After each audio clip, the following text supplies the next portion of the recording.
Hello everyone, ఒకే రోజులో 10 బ్లౌజులు stitching చేయాలంటే కష్టంగా ఉందా?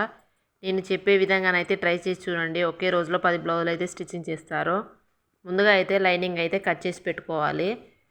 కట్ చేసుకున్న దాన్ని ఈ విధంగా మెయిన్ పీస్ పైన ఈ విధంగా పరుచుకొని పెట్టుకోవాలి. ఇప్పుడు ఈ గ్లూతో ఈ లైనింగ్ అండ్ మెయిన్ ఫ్యాబ్రిక్ని అయితే అటాచ్ చేసుకోవాలి, అంటే అంటించుకోవాలి. చూడండి, ఈ విధంగానైతే గ్లూతో అంటించుకున్నామంటే ఈజీగా స్టిక్ అయిపోతుంది.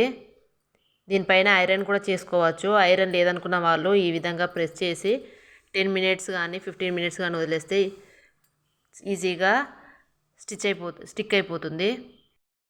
ఈ విధంగా అంటించుకున్నాక సీజర్తో అయితే కట్ చేసుకున్నాక బ్లౌజ్ అయితే ఈ విధంగా రెడీ అయిపోతుంది. ఇప్పుడైతే స్టిచ్చింగ్ ఈజీగా ఒక రోజులో 10 బ్లౌజెస్ అయితే ఈజీగా చేసుకోవచ్చు.